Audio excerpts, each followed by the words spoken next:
Market का rule number 1, secret number 1, आपको market का मैच खेलना है 10:15 बजे के बाद और शुरू के 1 घंटे आपका ऑब्जर्वेशन पीरियड होना चाहिए। हर दिन जब ट्रेडर्स ट्रेड करता है तो उसके लिए 2 रास्ते होते हैं। एक होता है कॉल का रास्ता यानी तेजी का रास्ता, दूसरा होता है पुट का रास्ता यानी मंदी का रास्ता।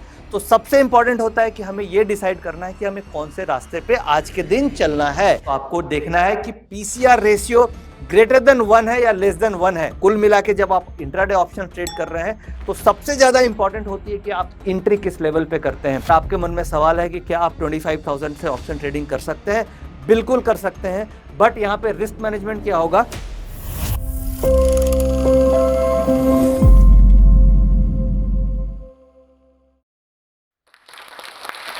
नमस्कार दोस्तों, पिछले वीडियो को प्यार देने के लिए बहुत बहुत धन्यवाद। और आज मुझे जो स्टॉक ने फिर से इनवाइट किया है अपने मंच पे, क्योंकि पिछले वीडियो में आप सभी ने बहुत प्यार दिया और आज मैं आप सबके सामने आया हूं ट्रेडिंग के 5 सीक्रेट शेयर करने के लिए।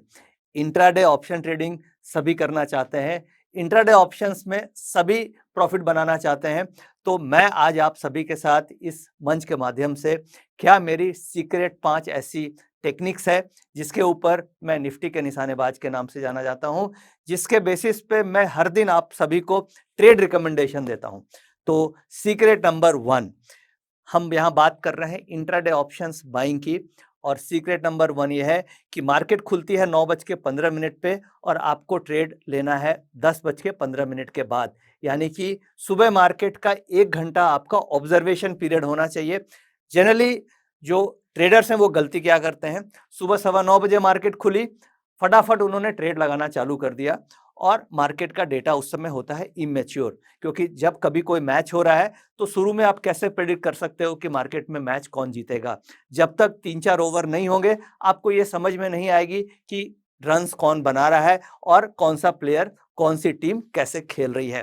तो उसी तरीके से मार्केट है। तो मार्केट का रूल नंबर 1, सीक्रेट नंबर 1, आपको मार्केट का मैच खेलना है 10:15 बजे के बाद और शुरू के 1 घंटे आपका ऑब्जर्वेशन पीरियड होना चाहिए। अब चलो मैच चालू हो गया, मार्केट चल गई, तो सुबह के 1 घंटे में आपको क्या ऑब्जर्व करना है कि प्राइस एक्शन क्या कर रहा है, किधर प्राइस का ट्रेंड अपर हाई है या हायर हाई बन रहे हैं या लोअर लो बन रहे हैं। जो सेक्टर्स हैं, जो मार्केट के मेन सेक्टर्स हैं, क्या सेक्टर्स हैं, बैंकिंग क्या कर रहे हैं। बैंकिंग का वेटेज निफ्टी में होता है 36%, 36%, यानी अगर बैंक्स चलेंगे तो निफ्टी भी ऊपर जाएगी। तो आपको ध्यान रखना है कि बैंक्स क्या कर रहे हैं। फिर ऑयल एंड गैस जो मार्केट के लिए बहुत इंपॉर्टेंट है, उसमें होता है रिलायंस। अगर रिलायंस इंडस्ट्रीज ऊपर चल रहा है तो मार्केट में स्ट्रेंथ है। आईटी, यानी जो मेन 3 सेक्टर हैं, बैंकिंग, आईटी और oil and gas, in 3 sector पे नजर रखना है। यानी कि शुरुआती 1 घंटे में आपको ऑब्जर्व क्या करना है कि ये जो 3 सेक्टर हैं ये मार्केट में आउट परफॉर्म कर रहे हैं या अंडर परफॉर्म कर रहे हैं। यानी कि अगर ये तीनों सेक्टर ऊपर जा रहे हैं, इसका मतलब आपका जो ऑब्जर्वेशन पीरियड है उसमें आपको ये समझ में आ गया कि आज मुझे कॉल ऑप्शन में ट्रेड करना है। कॉल ऑप्शन क्या होती है? कॉल ऑप्शन होती है कि अगर आपको मार्केट में तेजी लग रही है, मार्केट में आपको लग रहा है कि मार्केट ऊपर जाएगी, तो आप कॉल ऑप्शन खरीदते हैं और मार्केट के ऊपर जाने में आपको कॉल ऑप्शन में प्रॉफिट होता है। तो शुरू के 1 घंटे में हमने ऑब्जर्व कर लिया कि चलो भाई ये तीनों के तीनों सेक्टर पॉजिटिव हैं और हमने डिसाइड किया कि आज हमें कॉल के रास्ते पे चलना है, पुट के रास्ते पे नहीं चलना है। हर दिन जब ट्रेडर्स ट्रेड करता है तो उसके लिए 2 रास्ते होते हैं। एक होता है कॉल का रास्ता यानी तेजी का रास्ता, दूसरा होता है पुट का रास्ता यानी मंदी का रास्ता। तो सबसे इंपॉर्टेंट होता है कि हमें यह डिसाइड करना है कि हमें कौन से रास्ते पे आज के दिन चलना है।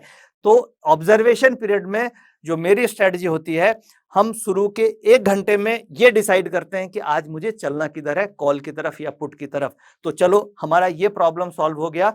तो हमने ये डेटा को ऑब्जर्व करके फाइंड आउट कर लिया कि चलना किधर है। इसमें हम डेटा नंबर 2 यानी सीक्रेट नंबर 2 हम ये देखते हैं कि जो ऑब्जर्वेशन पीरियड है इसमें एक डेटा होता है पुट कॉल रेशियो, यानी पुट की पोजीशन और कॉल की पोजीशन, जिसे हम ऑप्शन चेन के थ्रू स्टडी करते हैं। और ये डेटा आपको एनएससी इंडिया की वेबसाइट पे मिल जाता है। तो आपको देखना है कि पीसीआर रेशियो ग्रेटर देन 1 है या लेस देन 1 है। सिंपल कैलकुलेशन, ग्रेटर देन 1 और लेस देन 1 ये दिखेगा आपको एनएससी इंडिया की वेबसाइट पे। अगर पीसीआर रेशियो ग्रेटर देन 1 है यानी 1.25, 1.5 है तो हमें कॉल ऑप्शन की तरफ ट्रेड करना है, और लेस देन 1 है से 0.75 और 0.5 तो हमें पुट ऑप्शन की तरफ ट्रेड करना है। यानी शुरुआत में अगर डिसाइड आपने कर लिया कॉल एंड पुट, फिर थर्ड पॉइंट आता है कि मुझे ट्रेड में एंट्री कब करनी है। भाई मार्केट के बज गए 10:15 हो गए, 10:30 बज गए, 11 बज गए, अब सवाल आता है कि एंट्री कब करनी है। तो एंट्री हमेशा जो मेरी स्ट्रेटजी है वो एंट्री हम करते हैं वीवैप के आसपास। अब आप बोलोगे वीवैप क्या होता है? वीवैप होता है volume weighted average price. Market में मैं भी ट्रेड कर रहा हूं, आप भी ट्रेड कर रहे हैं, एफआईज भी ट्रेड कर रहे हैं, प्रोप्राइटरी फंड्स भी कर रहे हैं, म्यूचुअल फंड भी ट्रेड कर रहे हैं। तो ये जो सारे ट्रेडर्स हैं इन सबका वॉल्यूम हो रहा है।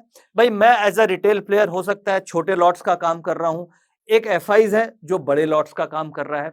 तो जो वॉल्यूम वेटेड एवरेज इंडिकेटर है ये वेटेज देता है, बड़े वाले प्लेयर को ज्यादा वेटेज देगा, छोटे वाले प्लेयर को कम वेटेज देगा। तो एक प्राइस निकलता है जो एवरेज वेटेड प्राइस होती है इन सारे प्लेयर्स के प्राइसिंग को मिला के, जिसे हम बोलते हैं वॉल्यूम वेटेड एवरेज प्राइस। अब इसे ऐसे समझिए कि मान लीजिए एक फ्लैट है जिसकी एवरेज प्राइस 1 करोड़ के आसपास का है, 2 BHK फ्लैट है, 1 करोड़ का एवरेज प्राइस है। अगर आप मार्केट में उसे 1 करोड़ 10 लाख में खरीद लेते हैं तो इसका मतलब क्या हुआ? आपने ओवर प्राइस्ड वो फ्लैट को खरीद लिया, और फिर 1 करोड़ 10 लाख आने में हो सकता है 1 साल लग जाएंगे।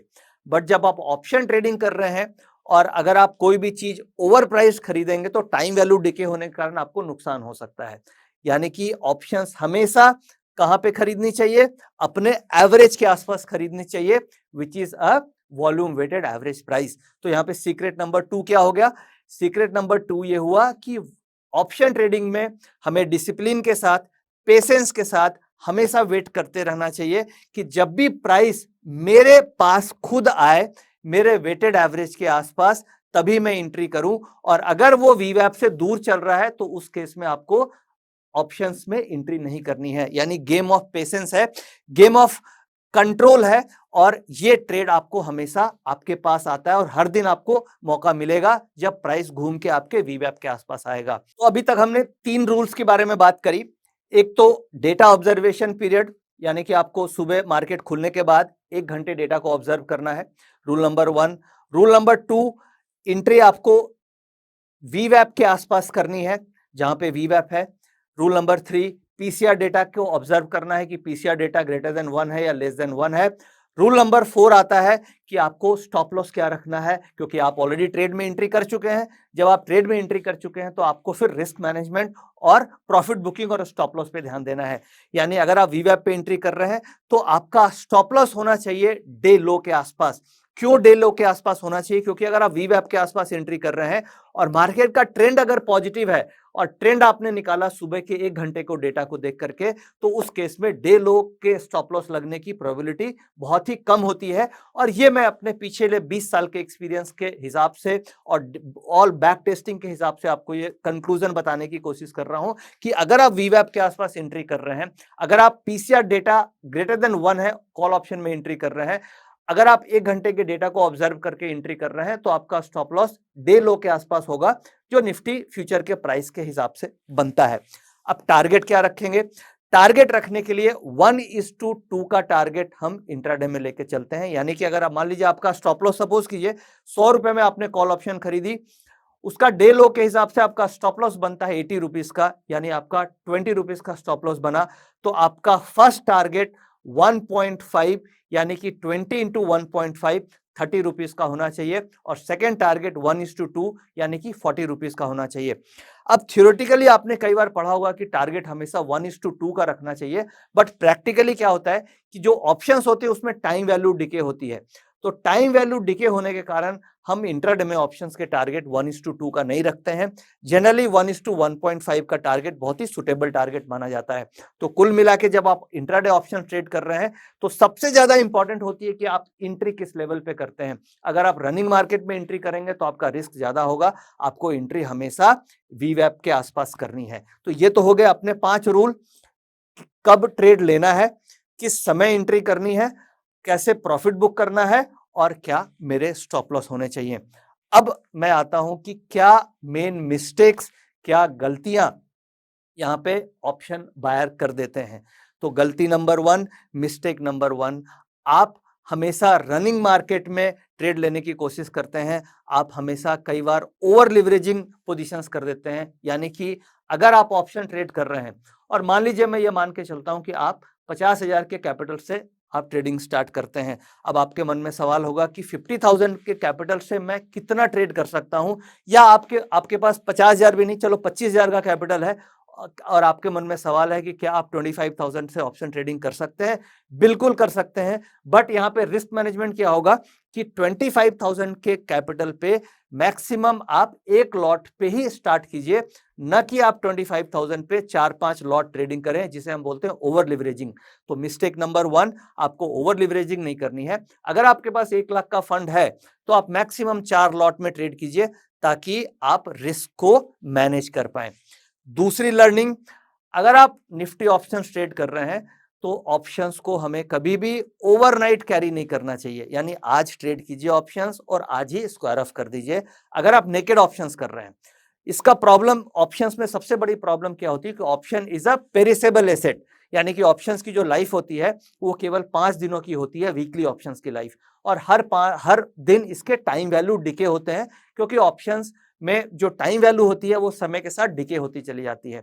अगर आप इसे ओवरनाइट कैरी करेंगे तो ओवरनाइट कैरी करने में अगर मार्केट में डिजायर्ड मोमेंटम नहीं हुई तो आपका प्रीमियम डिके हो जाता है। तो मेरा अपना एक्सपीरियंस और बैक टेस्टिंग के हिसाब से मुझे यही समझ में आया कि जो 90% ऑप्शन बायर लॉस करते हैं उसका मेन रीजन ये होता है कि वो ओवरनाइट कैरी करते हैं और अगले दिन अगर ऑप्शंस अगर आपके अगेंस्ट खुलती है तो आप स्टॉप लॉस नहीं ले पाते हैं।